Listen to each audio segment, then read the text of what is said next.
तो स्टूडेंट जो आपको सेकंड क्वेश्चन है वो ये है, मैं पढ़ के सुनाता हूँ फिर आपको समझा देता हूँ। A coach of A cricket team by 3 bat and 6 ball. ये कोई कोच है क्रिकेट टीम का, उन्होंने 3 बैट खरीदे और 6 बॉल खरीदी हैं फॉर ₹3900। तो आपकी फर्स्ट इक्वेशन क्या हो गई? ये वाली इक्वेशन हो गई, ठीक है। ये हो गया एक्स, ये हो गया वाई, ठीक है। दिमाग में चलना चाहिए आपको, जब जैसे क्वेश्चन पढ़ते हैं आपको तुरंत दिमाग में आ जाना चाहिए कि क्वेश्चन क्या बनने वाली है। Let us see by another bat. Another bat मतलब एक और बैट, यानी कि एक सिंगल बैट की बात हो रही है। अदरवाइज यहाँ पे 2 बैट 3 बैट लिखा होता। जब मैंने आपसे बताया इस तरह की कोई चीज़ लिखी हो, अ बैट अनदर बैट, ठीक है, तो आप यहाँ पे सिंगल मानेंगे। तो 1 बैट एंड 3 मोर बॉल्स, यानी कि 3 बॉल्स। सेकंड इक्वेशन आ गई। ऑफ द सेम काइंड, मतलब सेम खरीदी है, सेम टाइप की, मतलब दोनों की कॉस्ट सेम होगी, मतलब ये बताया जा रहा है 1300 की। तो फर्स्ट इक्वेशन ये हो गई, सेकंड इक्वेशन ये हो गई। आपको उसको एल्जेब्रिकली और ग्राफिकली रिप्रेजेंट करना है। सबसे पहले स्टेप क्या था हमारे पास, बताइए। Let bat be x and balls be y. हमने एक्स वाई एज्यूम कर लिया। नाउ अब क्या होगा, ठीक है। फर्स्ट परचेज के बाद कितना होता, तो आप इसे यहाँ लिख दीजिए। फर्स्ट परचेज इक्वेशन ऐसे करके लिख सकते हैं, ठीक है। डायरेक्ट भी लिख सकते हैं तो कोई मतलब नहीं है उससे। 3x प्लस, हमने नहीं बॉल को माना x तो हो गया, ये बैट को माना x और बॉल को माना y, तो हो गया 6y। इतनी चीज़ें मिला के कितने रुपए की हो गई आपके पास? 3900 रुपीज़ की हो गई, ठीक है। नाउ सेकंड परचेज का कितना था? सेकंड परचेज ये कितने की है बताइए? सेकंड परचेज आपके पास है 1 बैट, यानी कि x प्लस 1x लिखे चाहे x लिखे कोई मतलब नहीं है उससे। 3 मोर बॉल यानी कि 3y इक्वल्स टू, ये सब मिला के कितना हो गया? 1300 रुपीज़ का हो गया स्टूडेंट्स, ठीक है। तो आपकी फर्स्ट इक्वेशन हो गई ये, सेकंड इक्वेशन हो गई दूसरी वाली, ठीक है। पर अब ध्यान से देखिए, फर्स्ट वाली इक्वेशन में थोड़ी सी ट्रिक है। ये 3 है, ये 3 है, और 13 3 से 39 होता है, यानी कि दोनों तरफ 3, यानी कि दोनों तरफ आप 3 कॉमन ले सकते हैं। तो हम आगे कॉमन आएगा तो इक्वेशन को सिंपलेस्ट फॉर्म में लिखेंगे, जितने कॉमन नंबर हैं उनको हटाने की कोशिश करते हैं, अदरवाइज आपका जो क्वेश्चन होगा बहुत हेक्टिक हो जाएगा। तो 3 कॉमन लेके कोशिश करते हैं सॉल्व करने की। तो x प्लस 2y इधर हो गया, इतना सॉल्व कर दिया। इधर मैं 3 लेता हूँ तो 3 13 मतलब 13 3 39 होता है, ठीक है। ये हो गया, तो मैंने दोनों तरफ 3 कैंसिल कर दिया। तो आपकी इक्वेशन क्या बनी? x plus 2y equals to 1300, ये बनी ना। x plus 2y equals to 1300, ये इक्वेशन आपके पास हो गई स्टूडेंट्स L1। ये वाली इक्वेशन आपके पास हो गई L2, ठीक है। दोनों इक्वेशन अलग अलग है, दोनों तरफ 1300 है वो ठीक है, लेकिन यहाँ पे 2y है, यहाँ 3y है, एक जैसा मत समझिएगा, दोनों वैल्यूज अलग अलग हैं, ठीक है। अगर सिमिलर हो जाती तो क्या हो जाता है बताइए, बता चुका हूँ आपको, क्या होता? पैरेलल नहीं, पैरेलल होता क्या? को इंक्लाइंड, याद है? एक के ऊपर एक लाइन, दोनों की इक्वेशन सेम होती है, ठीक है। बस एक कॉमन नंबर से दोनों तरफ मल्टीप्लाई होता है नंबर, याद आया? चलिए, तो L1 L2 की वैल्यूज हो गई। अब हम क्या ड्रॉप करेंगे? ग्राफ ड्रॉ करेंगे किसके लिए? For L1। इधर ड्रॉ कर देता हूँ ग्राफ फॉर L2। आप कैसे ड्रॉ करेंगे? एक के नीचे एक, जैसे भी इसके पहले वाले क्वेश्चन में हमने किया था। एक बार में आप एक ही ग्राफ ड्रॉ करने वाले हैं, ठीक है। तो अच्छा, जैसे मैंने इसके पहले वाले में क्या कहते हैं, इक्वेशन के बाद ग्राफ बना दिया था, इस बार दोनों इक्वेशन के बाद ग्राफ लिख रहा हूँ। आप दोनों तरीके से कर सकते हैं, इक्वेशन के बाद ग्राफ बनाइए, चाहे दोनों इक्वेशन लिख दीजिए उसके बाद ग्राफ बनाइए, करने सारे स्टेप्स हैं, ठीक है। आप थोड़ी बहुत आगे पीछे कर सकते हैं, आपकी मर्जी है, ठीक है। एक्स वाई तीनों वैल्यूज हो गई, तो ये हो गया आपके पास x, ये हो गया y, यहाँ पे लिख देते हैं x, ये हो गया y। 3 वैल्यूज लेंगे हम कोई रैंडम, सॉल्व करते हैं। तो x प्लस 2y की वैल्यू है, तो इसको अगर हम हाफ कर दें, 0 यहाँ पुट करते हैं तो हो जाएगा ये कितना, 750 आ जाएगा, ठीक है। पर 750 मतलब आप 750 को अगर ग्राफ पर ड्रॉ करेंगे तो कितना बड़ा ग्राफ बनेगा? पॉसिबल ही नहीं है। तो कोशिश करिए x की बड़ी वैल्यूज लीजिए, ताकि ज़्यादा से ज़्यादा इसमें से माइनस हो सके और ऐसा नंबर हो जो 2 से भी डिवाइड हो सके, ठीक है। तो इस तरह के क्वेश्चंस में जहाँ पे इक्वल टू वाले राइट साइड वाले वैल्यू में RHS में आपका नंबर बहुत बड़ा हो जाता है स्टूडेंट्स, वहाँ पे हम कोशिश ये करते हैं कि जो नंबर है उसे मिनिमाइज़ करने की, जितना मिनिमम हो। अब देखिए 2 से डिवाइड होने वाला है, तो ये अगर एक मतलब अगर मैं x को 0 मान लूँ, तभी भी यहाँ पे मिनिमम जो नंबर आएगा वो 750 आएगा, ठीक है। तो मुझे कोशिश करनी है नंबर और जितना शॉर्ट हो सके, क्योंकि मैं x की जितनी वैल्यू पुट करूँगा, x इधर जाके 1300 में से माइनस हो जाएगा, तो 1300 को और छोटा कर देगा, फिर उसमें से मुझे 2y सॉल्व करना आसान होगा, ठीक है। तो उसके लिए हम क्या क्या कर सकते हैं बताइए। हम मैक्सिमम कोशिश करेंगे यहाँ पे 8 की वैल्यू पुट करने की, ठीक है। उस हिसाब से हम y की वैल्यू सेट करते रहेंगे। तो सबसे पहले अगर मैं x की वैल्यू 0 पुट कर दूँ, ठीक है, वही देखते हैं कितना आ गया आपके पास यहाँ पे 750। तो 750 रिप्रेजेंट कर पाएंगे क्या हम अपनी कॉपी के अंदर, ठीक है। तो ये सही 750 नहीं आएगा, 6 6 12 650 आएगा यहाँ पर, ठीक है, 650 आएगा। तो ये हो गया आपके पास 650, ठीक है। किसी को कन्फ्यूजन तो नहीं है? देखिए, अरे 1300 डिवाइड बाई 2 भाई, 2 6 12 और 2 5 10 और 0, ठीक है, 650 हो गया, ये हो गया। अब हम y की जगह क्या 0 पुट कर सकते हैं? अगर हम y की जगह 0 पुट करेंगे तो सीधे 1300 हो जाएगा, बहुत बड़ी वैल्यू हो जाएगी। इसको तो सॉल्व करना मतलब काफ़ी हेक्टिक, असंभव तो नहीं कह सकते, पर काफ़ी ज़्यादा प्रॉब्लमेटिक हो जाएगा, ठीक है। नॉर्मल वैल्यू लेके सॉल्व करते हैं, 100 200 300 ऐसी वैल्यू लेके सॉल्व करेंगे। तो पहले इसमें से 1300 है, 3 हटा देते हैं, तो एक्स की जगह 3 रखते हैं, 300 इधर जाके हटा देगा तो 500 बचेगा यहाँ पे, है ना। तो एक्स की जगह लिखता है 300, उधर गया 1000 बचा, 1000 को 2 से डिवाइड किया, बच गया 500। क्लियर हो गया, इतनी चीज़ समझ में आ गई आपको। अब थोड़ी और बड़ी वैल्यू ले लेते हैं, ठीक है। तो क्या लें यहाँ पे, मान लीजिए हमने 800 लिखा है, एक्स की जगह हम लिख देते हैं 800। तो 800 अगर उधर जाता है तो 8 9 10 11 12 13 500 बचेगा, 500 डिवाइड बाई 2 यानी कि 250 हो जाएगा, ठीक है। चलो हो जाएगा ये। तो हमने एक्स की जगह लिखा 800, उधर गया बचा 500 और 500 डिवाइड बाई 2 यानी कि 250, ठीक है। तो तीनों वैल्यूज़ आ गई। अब देखिए आपकी जितनी भी वैल्यूज आई स्टूडेंट्स वो कितनी कितनी है, 50 के मल्टीपल्स वाली, यानी कि आपको ऐसा नंबर लेना है या तो वो 100 वाली टर्म्स में या 50 के मार्जिन पे आए। 10 20 या 1 2 मत लीजिएगा वरना बनेगा नहीं कभी ग्राफ, इतना बड़ा ग्राफ पेपर कहाँ से लाओगे आप, ठीक है। तो हमारी फर्स्ट वाली वैल्यूज़ ये आ गई। अब हम L2 के लिए ड्रॉ कर रहे हैं, यहाँ पे L2 वाली वैल्यूज़ ये हमारे पास। एक्स की यहाँ पे 0 पुट कर देते हैं, तो 3 से 13 डिवाइड ही नहीं होगा, सॉल्व ही नहीं होगा, तो एक्स की जगह तो 0 हम पुट ही नहीं कर सकते। वाई की जगह 0 पुट करते हैं तो एक्स की वैल्यू 1300 हो जाएगी, जो कि बहुत बड़ी वैल्यू है, ठीक है। फिर से प्रॉब्लम आ सकती है हमारे लिए, ठीक है। तो आज देखिए हम और क्या क्या वैल्यू सॉल्व कर सकते हैं। हाँ तो स्टूडेंट जो हमारी अब नेक्स्ट इक्वेशन है, सेकंड वाली इक्वेशन, वो है x + 3y = 1300, ठीक है। तो इसमें हम ऐसी वैल्यूज पुट करेंगे यहाँ पे, देखिए 1300 है साइड में भी, जो इसको छोटा बनाए, ठीक है, ताकि हमारा ग्राफ फिर से काफ़ी बड़ा ना हो। जैसे यहाँ पे भी नहीं हमने 1300 बनाया था, तो उसी रिस्पेक्ट में देखेंगे। तो चलिए पहले एक को पुट करते हैं, फिर सेकंड वाले को 0 पुट करेंगे। एक्स की 0 पुट करिए तो ये 3y नहीं काट पाएगा, 1300 को देखिए 3 काट ही नहीं सकता, तो मैं x की में ऐसी वैल्यू पुट करनी है जो इधर जाए तो 1300 में से x माइनस हो जाए, ठीक है, और जो नंबर बचे वो 3 से डिवाइड हो जाए, ठीक है। तो देखिए पहला नंबर, जो सबसे पहला नंबर हम डाल सकते हैं वो तो है 3 4 12, 1200 कट जाएगा यहाँ पे 3 से, ठीक है। तो आप x की जगह पे 100 डाल दीजिए सबसे पहले, तो यहाँ पे बचेगा 1200, 3 4 12 यानी कि 400 यहाँ पे आ जाएगा y वाली वैल्यू पे, ठीक है। दूसरी वैल्यू कुछ भी रैंडम और ले लेते हैं हम, ठीक है। तो हम और क्या ले सकते हैं यहाँ पे हमें ऐसे ही नंबर चाहिए जो 3 से काट सके। तो 1200 था तो 3 और कम कर दीजिए इसमें से, ठीक है, ताकि आराम से 3 से कट जाए वो। तो 12 में से 3 निकालेंगे कितना बचेगा, मतलब 300, तो बचाएगा आपके पास 900। तो 900 बनाने के लिए इसमें से कितना माइनस करें, 400 माइनस करें। तो x की वैल्यू क्या पुट करिए, 400 पुट कर दीजिए, तो ये आपका हो जाएगा 900। तो x की जगह हम 400 पुट कर दे रहे हैं यहाँ पे स्टूडेंट्स, ठीक है। देखिए हमने यहाँ पे x की जगह 400 पुट किया, इधर गया कितना बच गया 900। अब 900 3 से कट जाएगा आराम से, तो 3 से 9 हो जाएगा, तो ये हो जाएगी वैल्यूज़, ठीक है। अब फिर से 3 से कटने वाला है तो 300 और कम कर दीजिए उसमें से, ठीक है। तो 900 में से 3 कम किया, 600 बचा। तो 600 बनाने के लिए हम x की जगह क्या पुट करें, 6 7 8 9 10 700 पुट कर देंगे हम x की जगह पे, ठीक है। x की जगह 700 पुट करेंगे, इधर आएगा माइनस हो जाएगा, बचेगा 600, और 600 जब 3 से 3 तो 6 हो जाएगा यहाँ पे 200, ठीक है। इतनी चीज़ समझ में आ गई। तो हमारे जो पॉइंट्स हैं स्टूडेंट्स, L1 के लिए ये सारे पॉइंट्स आ गए हैं, L2 के लिए ये सारे पॉइंट्स आ गए हैं। अब हम इन पॉइंट्स को अपने नेक्स्ट पेज पे लिख लेते हैं, उनका ग्राफ ड्रॉ कर लेते हैं नाम से, ठीक है। इतनी चीज़ आपको समझ में आ गई। चलिए हाँ तो स्टूडेंट्स देखिए हमने यहाँ पे अपने दोनों L1 और L2 के पॉइंट्स लिख लिए हैं, ठीक है। अब हम ग्राफ ड्रॉ करना शुरू करते हैं। पर ग्राफ ड्रॉ करने के पहले आपको क्या ध्यान देना होता है, मैंने आपको बताया था। आप देखेंगे मैक्सिमम पॉइंट आपके पास सबसे बड़ा पॉइंट कितना है, 800 है, ठीक है। तो आपको इस तरह का ग्राफ ड्रॉ करना है कि 800 आ जाए आपके ग्राफ के अंदर। हमने कोई नेगेटिव वैल्यूज तो ली नहीं है, तो हमें नेगेटिव वाला पोर्शन बनाना नहीं पड़ेगा, तो हम नॉर्मली अपना ग्राफ ड्रॉ कर लेते हैं, ठीक है। तो देखिए कुछ इस तरह से हमारा ग्राफ ड्रॉ होगा, सारी वैल्यूज़ पॉजिटिव में ही है, लेकिन थोड़ी बड़ा बनाना पड़ेगा ताकि हमारे 800 तक की वैल्यू इसमें आ जाए, ठीक है। अब देखिए 1 2 3 4 लिखूंगा तो 800 पहुँचने का ही नहीं, कभी पहुँच ही नहीं पाएंगे हम वहाँ तक।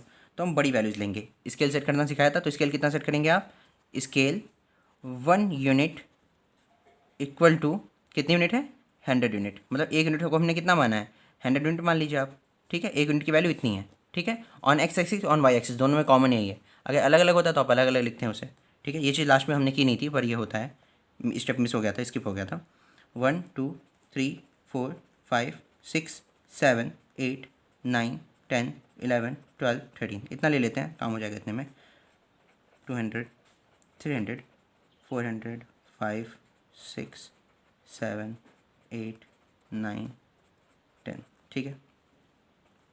3 4 6 7 8 9 10 ये हो गया हमारे पास 100 200 300 400 500 600 700 800 900 एंड 1000 या 1000 बोल लीजिए, आपकी मर्ज़ी, दोनों चीज़ें चलती हैं।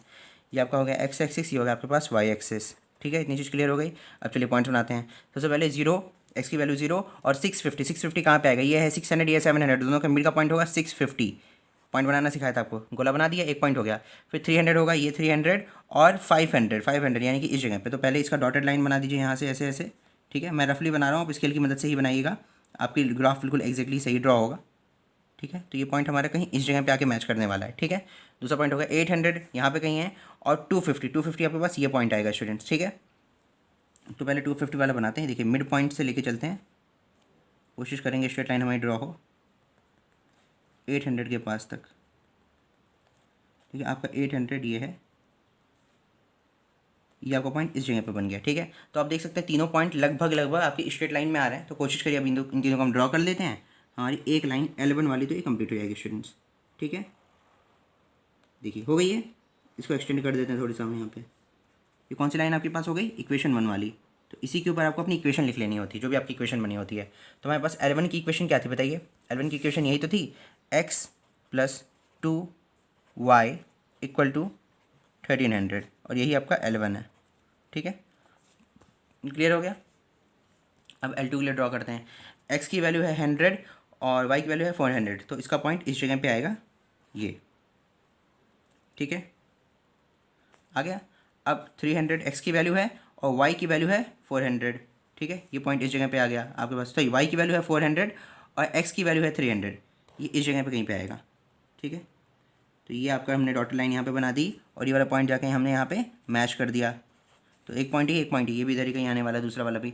ये है 700 हो गया और 200 हो गया, इस जगह पे आके मैच हो गया, इस जगह पे आएगा। ठीक है, तो हमने इसको ऐसे बना दिया। अब देखिए स्टूडेंट्स, इसका जो गैप है इधर ज़्यादा है, इधर कम हो रहा है, और इस लाइन के और ज़्यादा पास आ जा रहा है। इसका मतलब ये लाइन आगे जाके कहीं ना कहीं पे एक दूसरे के टच करने वाली, एक दूसरे से इंटरसेक्ट करने वाली है। ठीक है, तो मैंने आपको क्या बताया था, अगर इस तरह की लाइन होती है इंटरसेक्ट वाली, तो आप बता देते हैं भैया इंटरसेक्ट लाइन है ग्राफ के हिसाब से भी। बाकी अभी भी हम फॉर्मूले की मदद से भी प्रूफ कर देंगे कि इंटरसेक्ट लाइन है। कैसे होगा वो भी सिखा चुके हैं आपको। ठीक है, पहले कोशिश करिए आप तीनों पॉइंट्स को एक में ज्वाइंट कर लीजिए। ठीक है, और हमारी लाइन कहीं पे भी जाके मैच हो, अभी हमें पता नहीं है यहाँ पे मैच हो रही है, कहाँ पे मैच हो रही है, क्योंकि ये रफ ग्राफ है, हो सकता है इसके पहले मैच हो गई हो, इसके बाद मैच हो। ठीक है, तो कहीं मिलेगी, कहाँ मिलेगी हमें ये नहीं पता। ठीक है, तो आप ये मत समझिएगा यहाँ मेरा मैच हुआ तो आपका भी यहीं पे मैच होने वाला है, क्योंकि रफ ग्राफ है थोड़ी सा। ये आपकी लाइन हो गई L2, इसकी जो भी इक्वेशन आप इसके ऊपर लिख दीजिए। इक्वेशन इसकी क्या है हमारे पास, सेकंड वाली लाइन की, हमारी सेकंड वाली लाइन जा रही है x + 3y = 1300, ये वैल्यूज़ थी। ठीक है, तो आप यहाँ पे अब इस ग्राफ के बाद लिख दीजिएगा, नाउ एज पर ग्राफ, है ना, ग्राफ की वैल्यूज़ के हिसाब से, है ना। अब फॉर्मूला भी इसी के साथ लिख दीजिए, A1 = A2 = B1/B2। ठीक है, देखते हैं ये बराबर है या नहीं है। अगर दोनों बराबर हो जाता है तो हम सी के लिए चेक करेंगे, अगर बराबर नहीं होता है तो इंटरसेक्टिंग होगा, क्योंकि ग्राफ के हिसाब से तो इंटरसेक्टिंग आ ही रहा है हमारा। तो हमारी क्या वैल्यूज़ थी, A1 की है 1/1। ठीक है, A की जगह ये होगा 1/1 = ये है 2, ये है 3। ठीक है, तो 2 और 3 L और RHS बराबर नहीं है। ठीक है, ये चीज़ हो गई, है ना। As per our graph A1/A2 does not equal to B1/B2, therefore L1 and L2 are intersecting lines, मतलब ये जो लाइन्स है एक दूसरे को इंटरसेक्ट करेंगी। ठीक है, इंटरसेक्टिंग लाइन्स, क्लियर हो गया, मतलब आगे जाके कहीं ना कहीं मिलेंगे एक दूसरे से। ठीक है, तो आपका सॉल्यूशन यहीं पे कंप्लीट हो गया स्टूडेंट्स। अब हम करने वाले हैं क्वेश्चन नंबर 3, उसे सॉल्व करते हैं फिर आगे बढ़ते हैं। ठीक है, हाँ तो स्टूडेंट्स एक्सरसाइज 3.1 का लास्ट क्वेश्चन ये है। ठीक है, क्वेश्चन नंबर 3 पढ़ना शुरू करते हैं। चलिए देखते हैं इसको। लिखा है the cost of 2 kg of apples and 1 kg of grape on a day was found to be 160। तो फर्स्ट इक्वेशन क्या हो गई, 2 kg ऑफ एप्पल, ठीक है, और 1 kg ऑफ ग्रेप की कॉस्ट है 160। तो ये एक्स हो गया, ये वाई हो गया, मन में चल गया हमारे। After a month the cost of 4 kg of Apple and 2 kg of grape is 300। तो सेकंड इक्वेशन आपके पास क्या हो गई, 4x ये हो गया, 2y ये हो गया, और इक्वल टू ये हो गया। दो इक्वेशंस मिल गई। अब क्या कह रहे हैं, आपको इस सिचुएशन को एल्जेब्रिकली और ज्योमेट्रिकली रिप्रेजेंट करना है, यानी कि बाकी दोनों क्वेश्चंस जैसा ही है। ठीक है, चलिए सॉल्व करना शुरू करते हैं इसको। सबसे पहले क्या करेंगे बताइए, सबसे पहले लेट एज्यूम करेंगे, ये तो करते हैं, let the apples be x and grapes, है ना, ग्रेप्स बी y, यही हो गया स्टूडेंट्स। ठीक है, समझ में आ रहा है आपको। पहली वाले एप्पल को हमने x मान लिया और ग्रेप्स को y मान लिया। अब इक्वेशन क्या हो जाएगी बताइए, नाउ तो 2 kg एप्पल था तो हो जाएगा 2x प्लस आपके पास y था, यानी कि 1 किलो ही ग्रेप था, दोनों को मिला के कितने रुपए का था, 160 रुपये का। ठीक है, ये आपके पास हो गई L1 इक्वेशन, लाइन 1 वाली इक्वेशन। आफ्टर अ मंथ, मतलब एक महीने बाद, आफ्टर अ मंथ क्या हो जाएगी कॉस्ट बताइए, एक महीने बाद आपके पास 4 kg यानी कि 4x एप्पल है और 2 kg यानी कि 2y ग्रेप्स हैं, दोनों को मिला के कितने का था, 300 रुपीज़ का। ठीक है, सेकेंड इक्वेशन हमारे पास ये हो गई, पर मैंने आपसे क्या कहा था, अगर कॉमन टर्म्स हो तो आप कोशिश करेंगे पहले उन्हें निकालें, फिर जो फाइनल इक्वेशन बनेगी फर्दर वो डिवाइड ना हो सके तब आप उसे इक्वेशन बनाएं। देखिए दोनों तरफ ही 2 कॉमन हो सकता है, तो पहले हम 2 कॉमन लेके इसको सॉल्व करने की कोशिश करेंगे। तो ये ले लेते हैं 2, यहाँ हो जाएगा 2x, यहाँ हो जाएगा +y, ये हो जाएगा। इस तरफ लिख लेंगे 2 × 150, दोनों तरफ 2 चला गया। इक्वेशन क्या बची आपके पास, 2x + y = 150, ये तो बचा। तो ये हो गई आपके पास L2 इक्वेशन। ठीक है, इतनी चीज़ समझ में आ गई। अब देखिए डिफरेंस क्या है, 2xy दोनों तरफ बराबर है, a1/a2 = b1/b2। अगर c1/c2 हो जाता तो लाइन बिल्कुल ओवरलैप्ड होती है एक के ऊपर एक, पर c1/c2 नहीं है, शुरुआत के दो एक दूसरे के बिल्कुल बराबर हैं। 2/2 मतलब 1, 1/1 मतलब 1, यानी कि 1 = 1 मतलब कौन सी लाइन आएगी इसमें, बताइए कौन सी लाइन आएगी, पैरेलल लाइन आएगी। देखिए बता सकते हैं ना तुरंत यहीं पे। ठीक है, तो हमें पता है जो ग्राफ बनेगा कैसा बनेगा, वो पैरेलल बनने वाला है। ठीक है, चलिए सॉल्व करके देखते हैं कि अब पैरेलल बनता है, जो पॉइंट्स आएंगे क्या वो पैरेलल के लिए ही हैं। ठीक है, तो पहले हम इसके लिए ग्राफ बना लेते हैं। तो क्या लिखेंगे यहाँ पे, ग्राफ टेबल, किस चीज़ के लिए, ग्राफ टेबल ऑफ L1 लिख लेते हैं, इधर लिख लेते हैं ग्राफ टेबल ऑफ L2। ठीक है, समझ में आ रहा है। अब देखिए कितनी वैल्यूज़ लेनी थी हमें, मैंने आपको क्या बताया था, कितनी वैल्यूज़ लेंगे, 3 वैल्यूज़ लेंगे, याद आया। तो चलिए 1 2 3 ये हो गया, इसको भी सॉल्व कर लेते हैं फटाफट। लाइंस खींची हमने, ये हो गया आपके पास x, ये हो गया y, 3 वैल्यूज़ ले ली कोई भी। अब हम इसको पुट करना शुरू करते हैं। देखिए यहाँ पे आपके पास 160 है और 2 इधर है, तो यानी कि आपको y की ऐसी वैल्यू पुट करनी पड़ेगी कि जब 2 जो है वो काट पाए आराम से इसको, दूसरे वाले टर्म को। ठीक है, और जो y की वैल्यू भी हो वो छोटी ही रहे, मतलब कोशिश करेंगे 160 से छोटी हो जाए, क्योंकि जितना छोटा रहेगा हमारे लिए सॉल्व करना उतना ज़्यादा आसान रहेगा। ठीक है, तो चलिए एक बार मान के चलते हैं, अगर मैं यहाँ पे 10 पुट कर दूँ, ठीक है, तो 20 हो जाएगा, फिर उधर जाएगा तो कुछ खास फर्क नहीं, सिर्फ 10 ही होगा, तो 150 बच जाएगा। तो हमें और छोटा करना है, तो ज़रा और बड़ी वैल्यू पुट करते हैं। तो यहाँ पे हम क्या पुट करते हैं, चलिए मान लीजिए 20 पुट कर दिया, तो 22 × 40 हो जाएगा, 40 उधर जाएगा, तो y की वैल्यू 40 माइनस करते हैं 120 बचेगी। ठीक है, तो हम यहाँ x की जगह क्या पुट करते हैं, कोई भी बड़ी वैल्यू पुट कर सकते हैं, मैं तो अपने मन से पुट कर रहा हूँ। मैंने यहाँ x की जगह पर 20 पुट किया, तो 22 × 40 हो गया, 40 इधर गया, 160 में से 40 माइनस हुआ, 120 बचा। तो y की वैल्यू कितनी हो गई, 120। इतनी चीज़ क्लियर हो गई स्टूडेंट्स। अब सेकंड वैल्यू लेते हैं, 20 लिया था, इसका डबल कर देते हैं, यही मान लेते हैं। तो अगर हम यहाँ पे 40 ले लें तो 42 से 80 हो जाएगा, और 80 इधर जाएगा तो 80 80 60 होता है, तो 80 बच जाएगा y में।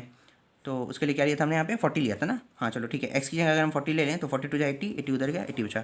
ठीक है, तो ये हो गया आपके पास। ठीक है, 40 और 80। अब इसका भी चलो डबल करके देख लें, और छोटी वैल्यू हो जाएगी इसकी y वाली वैल्यू।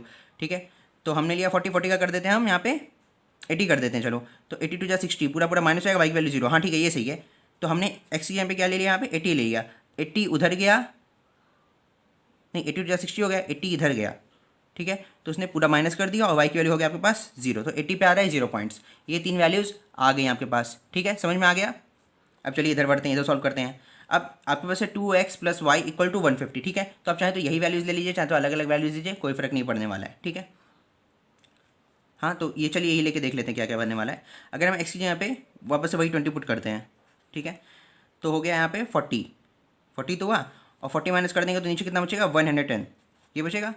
20 का डबल ले लेते हैं यहाँ पे 40 ले लिया, 4 2 = 8 हो गया, 80 माइनस किया तो 1956 70, नीचे हो गया 70 स्टूडेंट्स। ठीक है, इतनी चीज़ समझ में आ गई। अब इसका डबल कर देते हैं, 40 का डबल 80, नहीं तो नेगेटिव वैल्यू आ जाएगी, हम नेगेटिव वैल्यू अवॉइड करने वाले हैं यहाँ पे। ठीक है, तो क्या ले लें, 20 30, चलिए 50 ले लेते हैं। 50 अगर मैं ले लेता हूँ यहाँ पे तो 50 2 × 100 हो जाएगा, 100 हो जाएगा, तो y में 50 बचेगा। ठीक है, मैंने कितना लिया था, अगर मैं 50 लेता हूँ x का हो जाता है 100 और y की भी वैल्यू में 50 बचता है। तो हमारे पास ये 3 पॉइंट्स आ गए स्टूडेंट्स। अब इन तीनों को नेक्स्ट पेज पे लिख लेते हैं, अपना फाइनली ग्राफ ड्रॉ कर लेते हैं, क्वेश्चन हो गया कंप्लीट। ठीक है, चलिए। हाँ तो स्टूडेंट्स हमने अपने पॉइंट्स लिख लिए हैं, L1 लाइन के, L2 लाइन के। ठीक है, चलिए अपना ग्राफ ड्रॉ करना शुरू करते हैं। सबसे पहले क्या करते हैं, यहाँ पे हम अपना स्केल लिख लेते हैं। ठीक है, तो स्केल कितना होगा हमारा, 1 यूनिट = अगर हम 20 लिख दें, ठीक है 20 यूनिट्स, तो बहुत आराम से बन जाएगा। ये कर देते हैं। ठीक है, 20 लिख दिया यहाँ पे, 20 यूनिट्स हो गया, क्योंकि देखिए सब 20 के मल्टीपल्स आए दोनों तरफ। ठीक है, यहाँ पे आए 70, तो हम उसको मिड की वैल्यू लेके सॉल्व कर देंगे। ठीक है, इस टाइप की जो 40 मतलब बीच की वैल्यू जो आई है, जो 20 के मल्टीपल्स बनी है, मतलब इवन नहीं है। ठीक है, उनके लिए सारी वैल्यू पॉजिटिव हैं, तो पॉजिटिव वाले ग्राफ ड्रॉ करते हैं। फिर से जैसे लास्ट टाइम हमने ड्रॉ किया था वैसे ड्रॉ कर देते हैं यहाँ पे भी। ठीक है, तो रफली थोड़ी सी लाइन खींच ली हमने स्ट्रेट। ठीक है, ये हो गया हमारे पास x एक्सिस, ये हो गया हमारे पास यहाँ पे y एक्सिस। ठीक है, पॉइंट ड्रॉ कर लेते हैं। चलिए 1 2 3 4 5 6 7 8 9 10। ठीक है, तो 1000 तक का मैंने लाइन बना ली। यहाँ पे हो गया 100, 200 लिया है ना, 20 लिया है, 2 2 4 2 6 2 8 2 10 2 12 13 14 15 16 17 18 19 में 120 मैक्सिमम वैल्यू हमारे पास, ठीक है। हाँ हो जाएगा, चलिए 20 ले लेते हैं। 20 40 60 80 100, ठीक है। उसके बाद 120 140 160 180 और 200, ठीक है। इतनी चीज़ें हो गई। चलिए 2 4 6 8 10 20 40 60 80 100, ये हो गया आपके पास 120, ये हो गया आपके पास 140। इतनी वैल्यूज मैक्सिमम है। एक्स एक्सिस हो गई, वाई एक्सिस हो गई आपके पास, ठीक है। प्रोबेबिलिटी ड्रॉ करिएगा। अब हम अपने पॉइंट बनाना शुरू करते हैं। तो फर्स्ट वाले का क्या है 20 और 120, ये 120 इस जगह पे आएगा कहीं पे, ये पॉइंट होगा आपका। डॉटेड लाइन ड्रॉ कर लीजिएगा यहाँ पे आप, ठीक है। अपनी प्रॉपर्ली इससे पता चलता है ना आपने कौन कौन से पॉइंट्स लेके बनाया उसको, आप कंफ्यूज भी नहीं होंगे।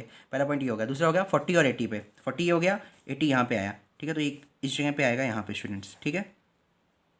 इसको ऐसे बना लेते हैं यहाँ पे रफली, ठीक है। आप इसको डॉटेड लाइन स्केल से खींचेंगे, मैं तो डॉट बना रहा हूँ, आप ये हल्की हल्की से ऐसे करके लाइन खींचेंगे, ठीक है। ये हो गया आपके पास 40 80 और तीसरा हो गया आपके पास 80 और 0, यानी कि 80 इसकी वैल्यू है और 0 वाई एक्सिस की वैल्यू है। तो ये पॉइंट हो गया, यानी कि तीनों लाइन्स मिलकर स्ट्रेट लाइन ड्रॉ करेंगे। पहले इन दोनों को जोड़ने की कोशिश करते हैं, अब इन दोनों को जोड़ने की कोशिश करते हैं, ठीक है। तो ये आपकी स्ट्रेट लाइन ही आ रही है स्टूडेंट्स, ठीक है। और पैरेलल आनी चाहिए, जैसे कि हमने अभी देखा था वहाँ पे क्वेश्चन देखे पता चल गया था ना, मैंने आपको सिखाया था।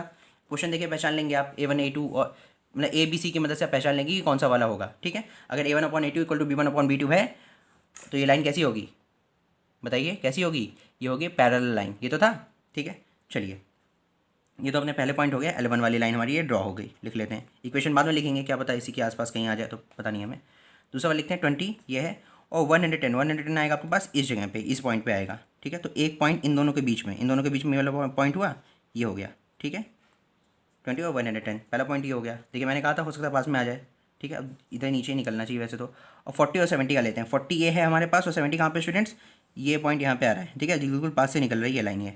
और तीसरा कौन सा 50 कहाँ पे, ये है 50, ये है 50 इधर का, ठीक है। तो ये पॉइंट ये है, ठीक है। तो बिल्कुल देखिए तीनों पॉइंट लगभग स्ट्रेट लाइन पे ही हैं, ठीक है। और पैरेलल ही आ रहे हैं, ठीक है। पॉइंट थोड़ी सा इधर बनना चाहिए था ताकि पैरेलल लाइन ड्रॉ हो सके। मैंने थोड़ी सा इस पर बनाया ना अलग से, मैं बिना स्केल के बनाया इसलिए थोड़ी सा पैरेलल आया नहीं है, ठीक है। तो ऊपर वाली लाइन हो गई L1, नीचे वाली लाइन हो गई L2। ऊपर वाली इक्वेशन आप ऊपर लिखेंगे, जो भी आपकी लाइन की इक्वेशन है। क्या इक्वेशन है आपके पास 2x + y = 160, यही तो है स्टूडेंट्स, ठीक है। दूसरे वाली की इक्वेशन क्या आपके पास 2x + y है 150, तो नीचे लिख देंगे 2x + y = 150, ठीक है। ये इक्वेशंस हो गई। अब हम क्या करेंगे, नाउ एज पर ग्राफ से हमें क्या पता चलता है बताइए। A1/A2 = B1/B2 अगर है, चेक कर लेते हैं नीचे हम, ठीक है। हमारे पास क्या है फर्स्ट इक्वेशन 2/2, तो 2/2 ये हो गया, और फिर 1/1 है, ठीक है। अब ये बराबर नहीं होना चाहिए C1/C2 के, ठीक है। 160 है 150 है, ठीक है। तो बराबर कहीं कटेगा ही नहीं, ऊपर नीचे ये दोनों कट जाएगा, 1/1 यहाँ पे भी हो जाएगा। तो A1/A2 है, B1/B2 पर C1/C2 नहीं है, ठीक है। ये तीनों कंडीशन फॉलो हो रही हैं, ठीक है। आप बस इतना लिख दें या फिर ये लिख दें, दोनों में से कोई एक चीज़ लिख दें, दोनों का मतलब एक ही है, ठीक है। ये चीज़ है therefore L1 and L2 lines are parallel. कैसी लाइंस हो गई ये, पैरेलल लाइंस हो गई, ठीक है। आपका थर्ड वाला क्वेश्चन भी सॉल्व हो गया। सारी चीज़ें हमने आपकी ग्राफिकली भी बता दी, आपकी अलजेब्रिकली भी बता दी, और फाइनली किस तरह की लाइन है वो भी रिप्रेजेंट कर दिया सॉल्व करके, ठीक है। तो आपका 3.1 एक्सरसाइज यहाँ पे कंप्लीट हो गई है। अगर आपको कोई वाले सेक्शन में कोई डाउट है तो पहले कहूँगा आप इंट्रोडक्शन पार्ट अच्छे से देखें, उसी के बेसिस पे पूरी एक्सरसाइज हमने सॉल्व की है। उसके बाद ये एक्सरसाइज के सॉल्यूशंस देखिए, पहले खुद प्रैक्टिस करिए, ठीक है। तो आपको ज़्यादा बेहतर समझ में आने वाला है, ठीक है। अब हम करेंगे एक्सरसाइज 3.2। मिलते हैं नेक्स्ट वीडियो में, थैंक यू।